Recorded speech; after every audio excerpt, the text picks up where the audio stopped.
Good afternoon, everybody. I don't have a microphone, but that's usually not a problem. Can you hear me? Yes. You sure? All the way in the back. Carmi. Okay, this is a Lunch and Learn series, diversity event surrounding the American Indian Heritage Month. And we're lucky today to have three people representing the American Indians. I'm going to tell you a couple facts that somebody gave me before I walked in because they were interesting to me, and I'm not sure anybody's ever heard these before. There are some 562 American Indian tribal governments within the United States.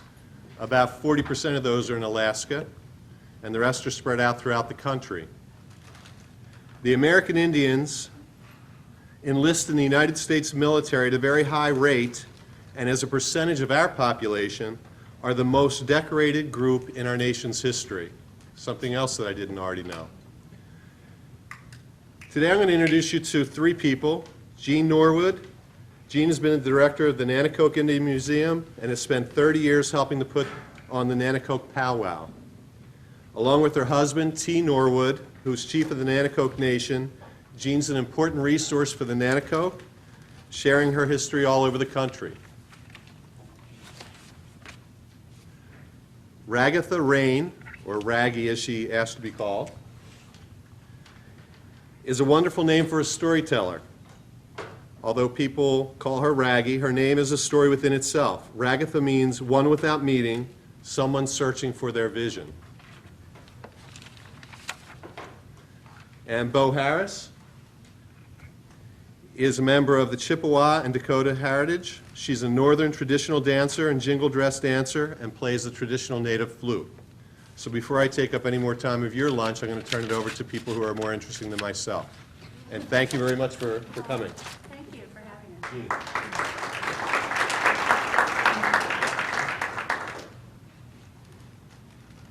Good afternoon, and thank you so much for inviting us here. Iwinatu, that's the Nanticoke language. The word is peace. And our people throughout the years have been a peaceful people. The Nanticoke people are Tidewater people, and we're located near Millsboro, but we also have members who live throughout the country.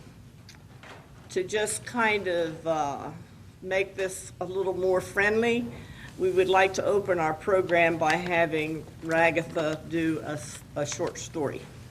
Thank you.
Osio.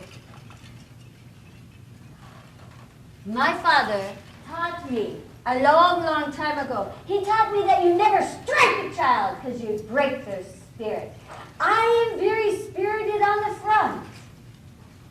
I'm very broken on the back because my mama's people believe differently. But my father taught me this story, and this is another reason why we never strike our children. Mimic, he was a good man, but Mimic, he was a busy man. He was so busy. His wife, Willow, oh, she was a good woman, but she was impatient. Their son, Raven, he was a good boy, but he was perpetual motion. That child never stopped. And grandfather, a dog. He lived with them. And grandfather, he was old. And when he walked, he shuffled. And when he ate with them at the table, the food would spill upon the table. Perhaps they lived in a house that was too small. And with each passing days, the walls of the house grew closer and closer together until late in the spring, when Mimic and Willow, they discussed it. And they decided it was time for Grandfather Eduda to move out of the house and into the shed. Ah, you must know that the walls of the shed were not made well. In between the planks or wood were great cracks. So in the springtime, the rains came in. And in the summertime, the bugs flew in. And in the fall, the wind whipped inside. But there is something else you need to know. Once we no longer see something, it is easy to neglect them. So Mimic and Willow forgot about Grandfather Eduda. But Raven, he loved his grandfather so much that every evening when they had their meal, he would prepare him a plate, run into the shed and say, Grandfather Eduda, I have brought you your food. Now tell me a story. Oh, he would tell them a story of long ago. They would enjoy their evenings together, and it was good. One day, Raven ran in. Grandfather, I have brought you your food. Now tell me a story. And he said, no. No, I cannot tell you a story. For you see, the wind whips inside. I am so cold, my bones ache. I know that soon the snow will fall and come inside. Grandson, I beg of you, find me a coat. Find me something to warm myself. I am so cold. I hurt so bad. I will die. Oh, I ate to die, Grandfather. I will do that for you. And into the house he went. He searched the entire house, but there was nothing left of his grandfather's. It was gone. His heart was heavy. He went into the barn, and in the barn, he began to look everywhere. What can I find for my grandfather? What can I do? What can I do for him? How can I keep him warm? His heart was heavy. He found nothing. But as he walked outside, he noticed there on the wall was a beautiful blanket. Oh, look at the blanket.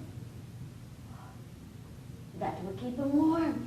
He pulled the blanket down. He folded it up. He was walking out the door, and he remembered something. Oh! He opened the blanket up and studied it. And with his knife, he began to cut that blanket in half. Just then his father came in. Raven, what are you doing with my good blanket? Father, do not be angry, but Grandfather Eduda, he is so cold. He's going to freeze to death in the shed. I am going to give him this other half of this blanket to keep him warm.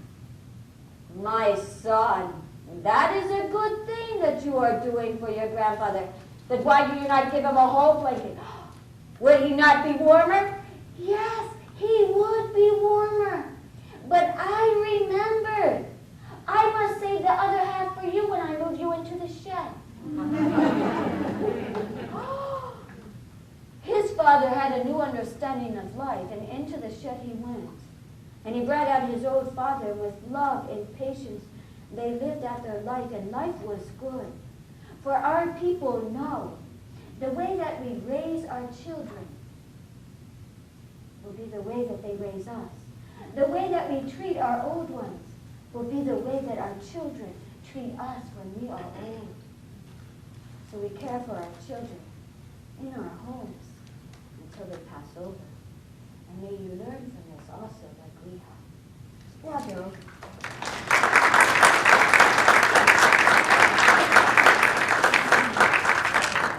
Now we all feel better, relaxed. I know we do. That was wonderful, Raggy. Raggy has been very instrumental in working with the Nanticoke youth. She has been serving as a youth director, mentor. She's taught them to dance. She's done many things with our young people. And Bo Harris has done the same thing. Our tribe accepts them as one of our own. In olden times, of course, they would have become adopted into our family. Ragatha being of the Cherokee heritage and Bo coming from the plains in North Dakota would have become part of our own family, and they could have been known as the Nanticoke people. We feel this way about them, but we know that we can't take their heritage from them. So these are some of the customs that have changed over the years. This used to be a thing that was done in the past.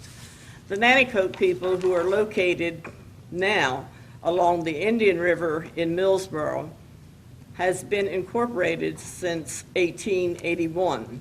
This gave our people the right to maintain and have their own tribal government. They had to go through this process with the state of Delaware in order to be able to educate their children, to have a social life together, to do whatever we needed to do to educate our own people and the public as well. And in 1922, after the Civil War was over and everything in the governments were becoming either Caucasian or African American, it was determined that we must go back to legislature and see if, in fact, we could be known as a separate entity. They would not give us tribal rights as such, the state would not, but we were able to have the Nanticoke Indian Association incorporated into the state. So when you hear people say about the Nanticoke Indian Association, that is also, as we call it, the tribal or the nation of the Nanticoke people.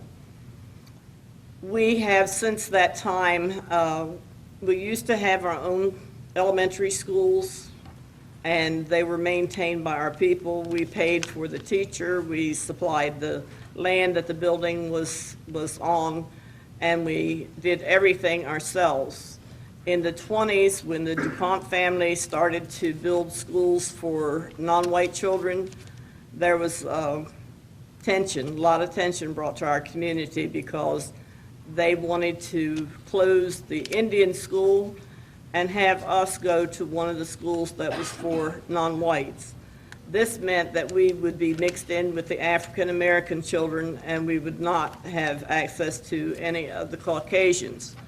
Our people at that time felt the only way that we could remain as a tribal people was to remain separate. So therefore, the school that we had originally designated as the Indian school was torn down and rebuilt by the DuPont family, and it became Warwick 222. And the old Indian school actually, I guess then it became the new Indian school. They had to build another school for our children to go to. This caused many a family feud, really, because some families chose to send their children to the DuPont school and some chose not to. We had the Indian Mission Church where always before it had been just Indian people as members there. Some of the people decided that, if our children weren't going to the Indian school, then you shouldn't be members of the church. So the 20s was really a turmoil for the Nanticoke people, but we survived, we came through it. A lot of people who could not really afford to help with the education of their children pulled their children out, not by choice. It was something that they had to do, and they wanted to see that their children were educated well. When I came along, and I had an aunt who was 10 years older than I am, we still had no means of high school. We only had grade school. So once you graduated from 8th grade, you either had to leave Sussex County and go to the cities with relatives, or you had no high school education. And through the goodness of Senator John Williams and some other local politicians and the tribal council working together with them, the Bureau of Indian Affairs allowed our children to attend Haskell Indian Institute, which is in Lawrence, Kansas. At the time, that was a high school, and you also had, it was a high school, but it was a vocational school as well. And you could stay for 2 extra years and complete a vocation, and they would relocate you to jobs in the cities. It has since become a college. It is now known as Haskell Indian University. I was fortunate enough to attend this school. Coming from Millsboro, which was just a small town, and we were so segregated among our own people, we did everything together. I had never met any Indians from any other tribes. This was a real experience for me because we got to learn about the ones that came from reservations. I never knew there was such a thing as boarding schools for kindergarten or for first grade through the 9th grade. One of my very best friends was raised in the boarding schools, and I just visited her last week, and we were talking about that, and she said, you know, she has no food dislikes. She will eat anything except seafood. They weren't introduced to seafood, but she said anything that was set before you, you ate. And she couldn't understand when we came from Delaware. She said, well, we acted like, you know, oh, turn your nose up at brown beans. We never had brown beans before. She couldn't understand that. And she was talking about, you know, the things that we talked about with our homes and our gardens and how we, you know, hung around together. She just didn't have any of that family life. She married into my family, as it turns out, and has become a wonderful mother to her children. Having had no one to look up to, I think, you know, this is just wonderful. But there are so many stories about children who have been raised in the Indian boarding schools or even the Catholic church schools that had really just had terrible, terrible lives. And I said, I have the best story to tell about my Haskell experience, because for us, it was just a great way to learn about our own heritage, because they wanted to know about the Nanticoke people. Many of the tribes there had never even heard of us. Our tribe, by comparison, is tiny. And most of those tribes that people that we were talking to were federally recognized tribes, which we had no knowledge of. So I got to learn those things. It was the first time I had seen Indian dancing. And, you know, all these things were things that we brought home with us. So when it was still a few years after I returned back to my community, and I was able to be hired at the Bell Telephone Company, it was then, and to really get to know, you know, our community and how it was still so discriminating against us. And I thought, you know, we have to make a change. Something has to be done. Our tribal activities by this time had practically ceased. They weren't meeting very often, and the people who were officers in the previous times were getting older, and it was just hard for them to even go out and do these things. And we decided that, hey, we had to make a change. Well, at the same time when we were talking together, our chief, Charles Clark, was killed in an accident. And his son just kept getting all the mail coming from everyone, you know, wanting to know about the tribe, to send speakers out or attend a meeting or what have you. So we knew then it was necessary that we would restart tribal meetings and what have you, and with the elections, because we do have normal elections every 2 years now. And Chief Kenneth Clark was elected, and he remained chief until almost 6 years ago when my husband T took over. And some of the things that we've been able to accomplish as a tribal group has really been, I think, fantastic, because we have a museum that's more than 20 years old. And it's held, the building that houses our museum is one of the DuPont schools. And this is a community school. For those of us in the younger generations, the things that they went through, we know that they made decisions then that we would not make now. And we've tried to make it better, tried to change the way people feel about Native people and how some of the people our age who were never brought up Indian, to give them the freedom to say that, hey, you know, I am a Nanticoke person, and, you know, I want to be a part of these things. So these are some of the things that we have done. The 30 years of powwows, we started those up again because they're in the 20s and 30s, our people had held powwows, and they used their friends from Virginia. Most of them came up, and the chiefs and their tribal people would come, and they, at Thanksgiving time, they would have a big powwow on the riverfront. My grandmother was the secretary of the tribe at that time, and I've read some of the old minutes and who gave the guineas and who gave the hens and who brought the ducks and how much dressing they made and all the foods that were contributed to, you know, really make that a success. And I thought, you know, these are things that we need a building for. So some of those things can be found at our museum. The powwow date that we selected was the weekend after Labor Day. Knowing that we're in a resort area, we figured there would still be a lot of people left in the area who would want to come, because our powwow, even though it is a time of Thanksgiving and a time that we can come together and feel like we're at a reunion, it had to be a fundraiser, because we had no other means to, first of all, we have to keep two buildings alive, and we have to pay for the people who are working there and all the bills that go with normal activities and this kind of thing, and that is our main fundraiser. We do get some assistance from the state towards our museum, which is very small, but it really helps out greatly.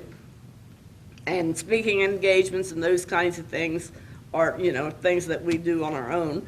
We also recently, 3 years ago, Preston and Shell, who's a construction outfit together, donated 16 acres of land to us. So we now have 16 acres plus I think we have about 3/4 of an acre where our center stands, and we have about 1.5 acres where our museum stands. So we have, I can't count, 17 some acres that we own. It will not be used right now for any kind of gaming operations. That was one of the things that our local government was really concerned with. What we see, our visioning as we're going along, is to purchase adjacent land to this, and perhaps someday we could have the cultural center and have everything in one place, because right now we borrow land to hold the powwow on, and we'd like to be able to do it all in one place. In the meantime, we might just open it as the nature center where we can either watch birds or maybe, you know, have hikes or hiking trails or what have you. That's the thing that this land would be used for. We're still in the process of clearing it off because it was quite a bit of junk on it. But nevertheless, we're making headway. So for many of you, if you've not visited the museum, and I did not bring any brochures today, I'm sorry about that. We're located out on Route 24, about 12 miles from Rehoboth. It's not easily missed.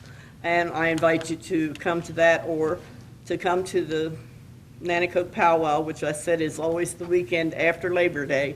And I think the dates this year are the 6th and 7th of September. So we invite you to that. And I also would like to thank Wilmington Trust for recognizing that the Native people are still in the state, and we have a lot that we can contribute.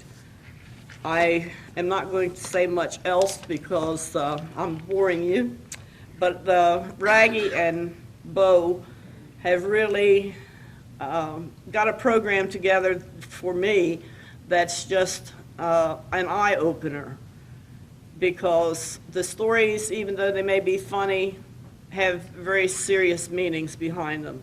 Bo's recently taught herself to play the flute.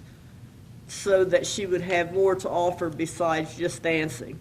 She started to dance later in life because she uses it as a healing for her spirit, and it's just wonderful to be a part of their program. So I think now they're going to do a little flute and rattle, and after that, we'll have another story. Thank you.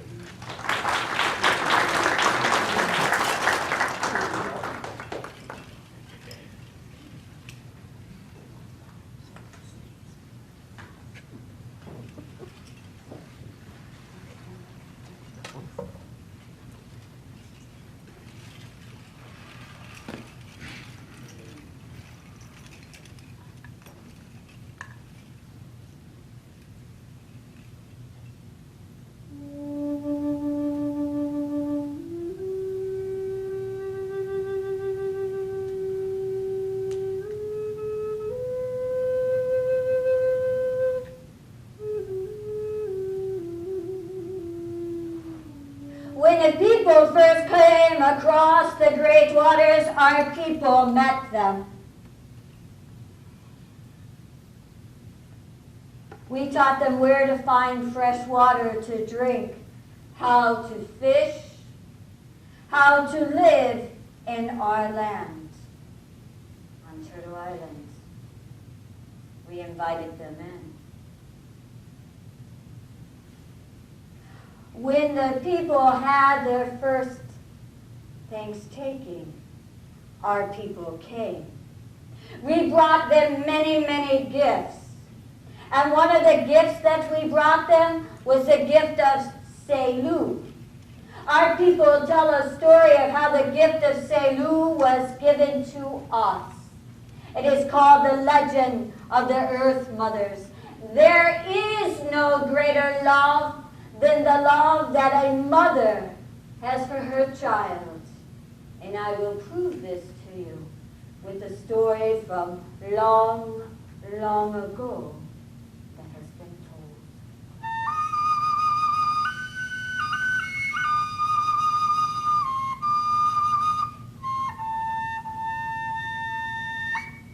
This was a time when our people did not live in one place. We traveled with the changing of the seasons. This was a time when the animals ran in great abundance all around us, and the birds, their songs filled the air. The fruit and vegetables grew for the taking, and we gave thanks. But there came a time, during the freezing moons, when the snow began to fall, and it piled high around our lodges, and it grew deeper and deeper. And in our village, our people, our stomachs ached with hunger, and our faces grew thin. Our men, they would go to hunt, but they would find nothing. They came back in shame. The women would go back to our gardens and sweep away the snow. And they would dig deep into the earth, and they would pull the roots, and we would cook the roots, and we would eat them. But yet every day we ached with hunger, and we grew thinner. Every day our men would go to hunt further than they had before, but yet there was nothing, and they came back. The women would go back to the gardens and dig deeper and deeper until the mice ran, and we cooked them and we ate them. We were starving to death. We had nothing. We had a council fire, and at that council, it was decided that the men would go to hunt, and the women and the children would stay behind, not to slow them down. No sooner had the men left than a great blizzard came. And it snowed for many, many days. And the snow grew higher and higher. And the men searched, but there was nothing to find, and they were lost. But in our village, the women gathered up what little food there was. And they came together, and they fed the children, and the women went hungry. Every day they fed the children, and the women went hungry. After some time passed, I do not know how long, the snow stopped. And in front of the men was a small herd of deer. And the men harvested only what they needed, skinned it, tied it to their backs, and they headed back to the camp. There would be a great celebration. There would be no more hunger for our people. We would survive. We would survive. And they came back into the village. And when they stepped in the village, there was an eeriness all around them.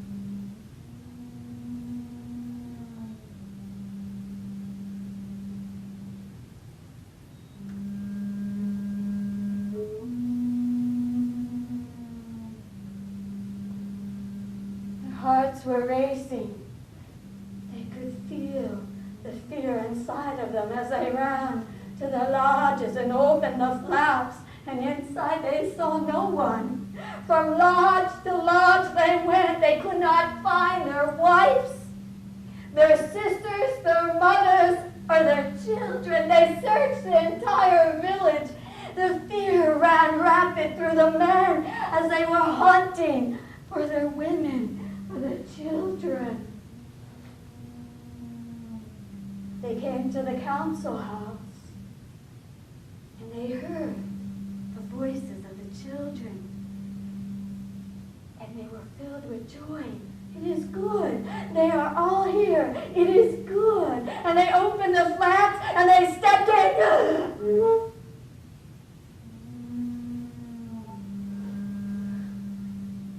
They couldn't believe what they seen. They did not want to believe what was there. Every one of the mothers, sisters, and wives had died. And they had starved to death. Only the children had survived. The men, our men are brave. Our men are wise. They knew what they had to do. They lifted the bodies of their wives and their mothers and their sisters, and they cleansed them in the old way, and they dressed them in their finest. And they carried their bodies outside, and they struck the earth. And as they struck the earth, she was hard and cold. They placed the wood upon the earth, and they set it ablaze. And when the fire was gone, they dug but one grave. And in that one grave, they laid the women side by side, side by side. And then they gave that final handshake to the women. The children wept, but the men knew they had no time for weeping. They must now be mother and father to the children. And they did the best that they could. But every day, the children would weep upon their mama's graves. And the red star, she watched. And she grew higher into the sky until her fingers warmed the earth. And as it warmed, green plants began to grow. Plants that grew tall and proud like women. And they had leaves that stretched out like a mama's arms that held a bundle.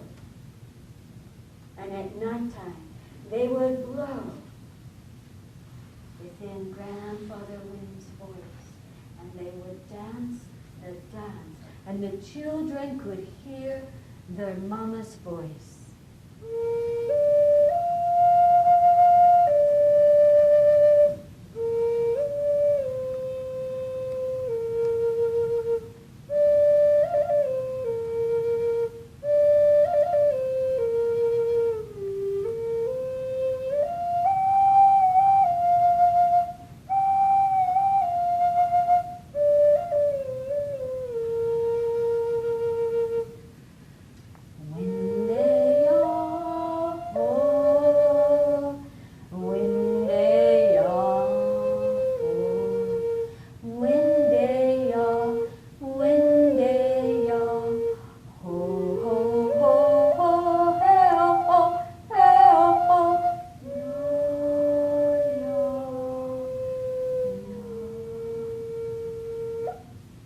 Children slept for the first time in peace.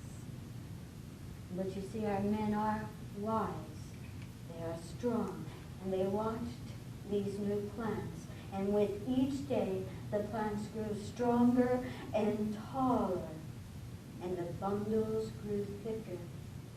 One night, all of the women came to the men and said, in 4 days, pick the bundle, strip the outside, eat the meat of the plant, it will be good. Feed it to the children, and they will grow strong.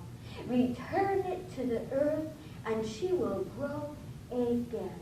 Return it again, and she will grow. Harvest it. Put it away for the time of the freezing moments. And in 4 days, they picked the bundle, they stripped the outside, they ate the meat of the plant. It was good.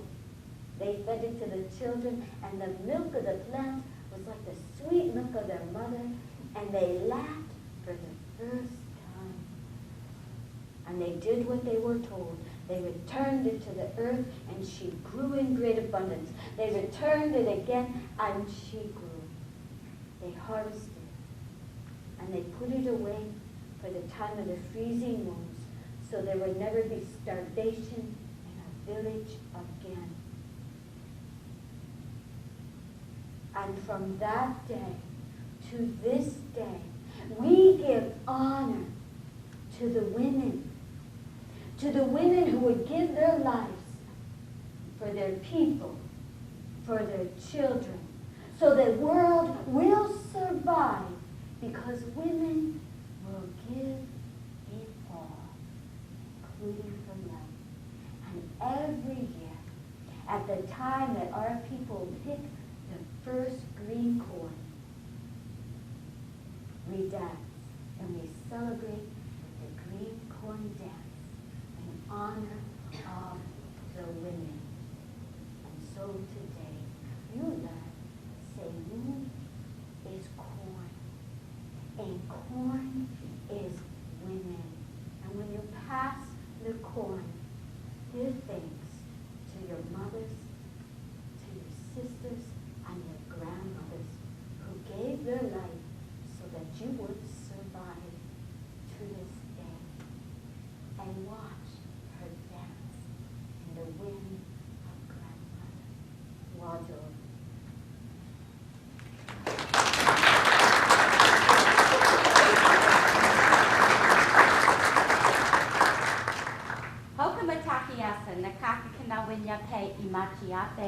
My first language is Lakota Dakota. I come from the Dakota Lakota and Ojibwe people. And what I said to you was, greetings all my relatives, Rattles with Feet Woman is my name. 3 of the oldest instruments that we have is the rattle that you saw Rabbi play. It was used for many different purposes by many different tribes. And also the flute and the drum. The drum is the heartbeat of our people. It calls us, and it is also the beat of the drum that we dance to. And the flute, many tribes have the Native American flute. It's originally used by men. It was used for the purposes of courting. It is said that Creator has given everything a voice, and he has put those voices inside the flute. So as a flute player, we surrender ourselves to Creator and ask Creator to give us the breath of life, so we in turn can give life to the flute and bring the voices of creation alive. There's no written music for the Native American flute. It comes from your heart and your spirit. So many times when you pick up the flute, it takes you on the journey that it wishes to take you. I would like to share a little bit of dancing with you this afternoon at the gatherings also called powwows that are put on by maybe Indian organizations or tribes such as the Nanakoke. These gatherings are intertribal, which means that many peoples from many tribes throughout the United States and Canada come to these gatherings to dance in their traditional regalia or outfits. We do not refer to our traditional clothing as a costume because it honors those times that our ancestors have given up their lives to keep the traditions and the clothing and the dances and the music alive. So we honor them with our traditional clothing, our regalia. There are many different dances that come to these gatherings, and the one I'd like to share with you today comes from my Ojibwe people. It is the dress that I have on. It is called a jingle dress. It is also referred to as a prayer dress. It is also referred to as a healing dance dress. And it takes a year to make this dress in the traditional way. Once a young girl wants to come out in a dress, then she goes to an elder and offers them tobacco and asks for permission to make this dress and come out into the sacred circle during the springtime when powwows began. So family members and relatives and friends take a lid. These are lids to tobacco cans, and they take them and they roll them to make a cone. And then at one time during the year, all of those who have made the cones bring them to the home of the young girl, and they're sewn on the dress. But before they're sewn on the dress, each cone is held in the hand of the maker, and a prayer is said for someone. So each cone represents a prayer. So when the dance is danced, all the prayers are sent up to Creator to be answered, or at least to be heard. So when you see this style of dancing at gatherings, then you'll know that it is prayers that we are sending up through the cones on the dress. Now this dress is a special gift to me. It was given to me by Sergeant First Class Micheline Bigman. She's a jingle dress dancer friend of mine who is in the military, in the Army. Most of the family members in my family are warriors and have been for most of our time existence as a family. And so she gifted me this dress. And on the back of this dress are the two patches that she wore on her uniform during her first tour of duty in Iraq. She sent it and sent it back to me and said, please dance for peace every time you dance. And think of those that are overseas and faraway places that are stationed and that are at war right now, so that we have the privilege and honor of gathering here this afternoon. She was sent back for a second tour of duty and sent me another dress that has a lot more cones on it than this one. And those cones on that dress were held in the hands of the people that she served with when she was in Iraq, and so those are their prayers being sent back here. I traveled with Armed Forces Entertainment for 3 years, dancing for military families and soldiers overseas on Northern Europe and all of the Mediterranean. And I asked them, what is the one thing that you'd like for me to take back to the States? What is the message you want me to share? And they said, please do not forget them. Keep them in your prayers.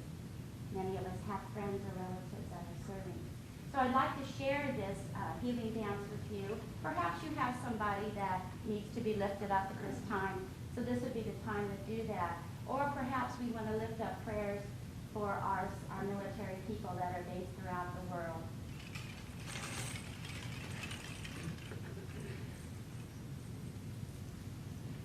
There's a certain time that in a song that we dance to that the fan gets raised.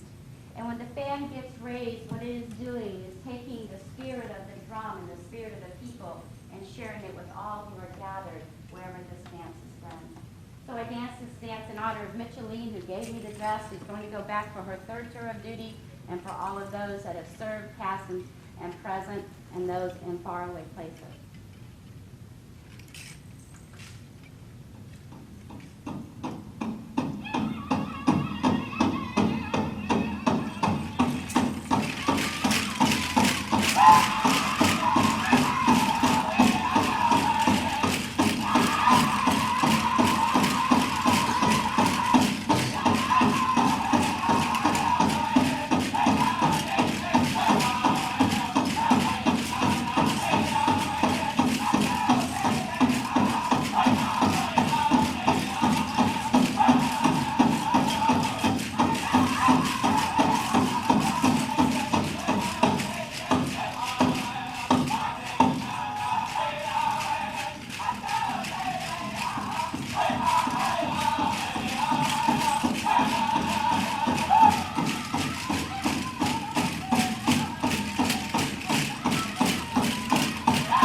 So, would you all like to learn to dance? We're going to come in and make a circle for those who'd like to. We'd like to teach you a friendship dance, or a circle dance is called. And this is a dance that you're invited to do when you come to our gatherings. So if you come to our gatherings, this will be one that you're asked to come in the sacred circle to do. It's very easy. We move to our left with steps to the drum. Very easy. If you know your left foot, you can do it. So come join us. Before we do that, we're going to end with a story warrior. Oh, okay. We like to talk about storytelling just for a moment. We'd like you to know that you do not choose to be a storyteller among our people, that you are chosen. It is a gift. We are also taught from the time we are very young that when you tell stories that you stand on sacred ground, and know that whatever you say, to give honor to the one, to the only, to those who have walked before you and those who will walk behind you. We know that stories are powerful medicine. There's so much about stories that we could tell you. But we also would like you to know something else. We don't have stories of just long, long ago. We have stories of today, because our people live today. We are still here. We have not left, and we will not be leaving. We are among you. You might not recognize us. We might not look like that person in the John Wayne movies, but we're here, and we know our ways. And so we're in for you with this story.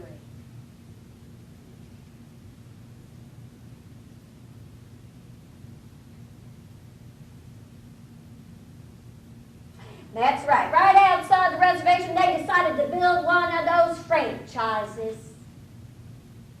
And they built one of them, nice little restaurants. They were drawing the people in. Well, one day, they saw coming off the reservation this old Indian fella. He was walking up there. In one hand, he carried a shotgun. And in the other hand, he was dragging a male buffalo with him. He went inside, sat down right at the counter, ordered himself a cup of coffee. He drank that coffee right up and looked around, talked for a few minutes, stood up, lifted the gun and said, "Bam, bam!" and shot that male buffalo and walked out the door. Everybody in the place, their mouths was open as their eyes. They couldn't believe what had happened. A few days later, coming up the road, was that old Indian fella.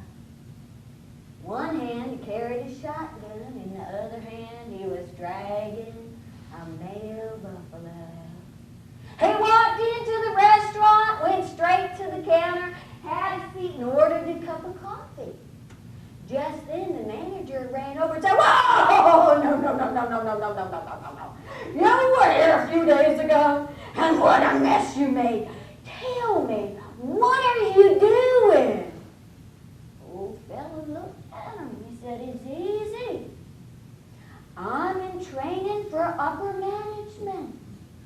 Drink coffee, shoot the bull, and leave the rat mess for others to clean up. I learned it from you." See, we have a good sense of humor. Good luck with upper management.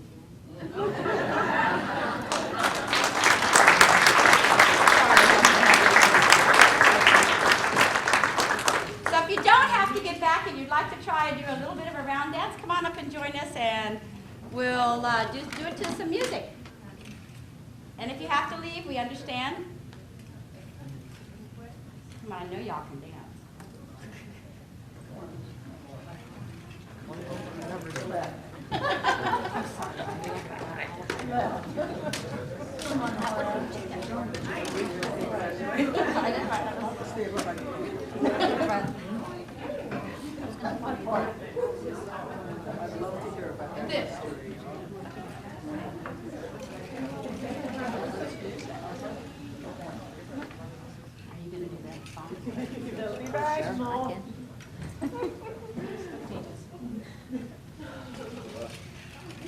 You have it on the number? Yes, I did. Yeah, left foot. We're going to go to the left as well. We can, yes. So we're going to learn a friendship dance or a round dance. So we're going to go to our left with little baby steps. See how we have it? See how easy it is? Very easy. Now, when we put on the music, we're going to need to listen because we're going to make each footstep a drum beat. And this is, since I'm northern, the drum beat's going to be a little bit faster on this one. Not as fast as what I dance, though, so don't worry, okay? Because I'm a little creeped out from that. Okay, I think we're ready. So you all have it, right? I think so. Okay, more stop.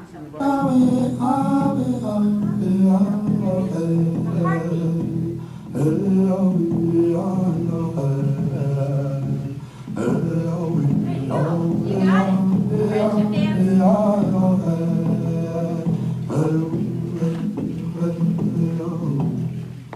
As long as the grass grows. They do sometimes have to be in English, which a lot of them aren't. Sometimes they sing them in their own tribal language and then translate it in English.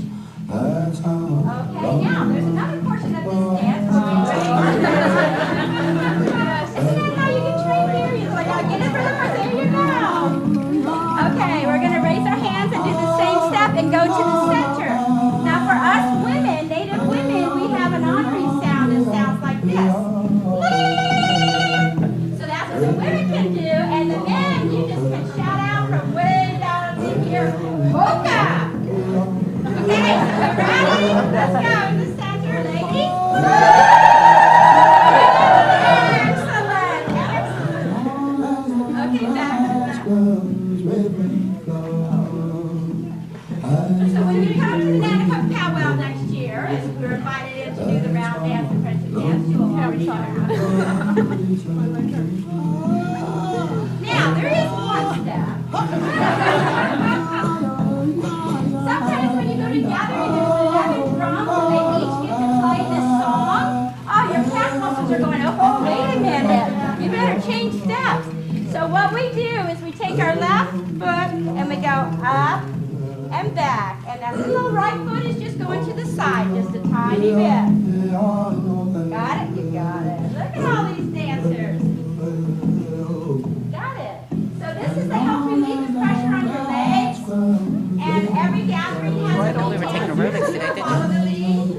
You all got it. Okay, let's go back to the original steps. So now you know two of the main steps that we do. Are you ready to go in one more time? All righty, thank you.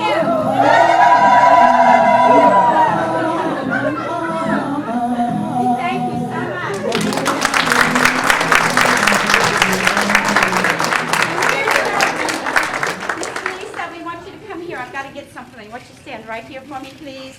And I want to get Jean up here and Raggy and thank you all for coming. You can find, we brought you something and I just have to find it. We want to thank you so much for asking us and honoring us to come. And it's in here. You got that many people to get up. Here we go. Here, Jean, would you like to? She's our elder. That's our custom to give gifts to special people when we travel. So we would like you to have these. Thank you. Thank you so much for asking us. For communicating and getting all this done. We've been working on it for several months. This is great. I love just making the contacts. So yeah, it's great.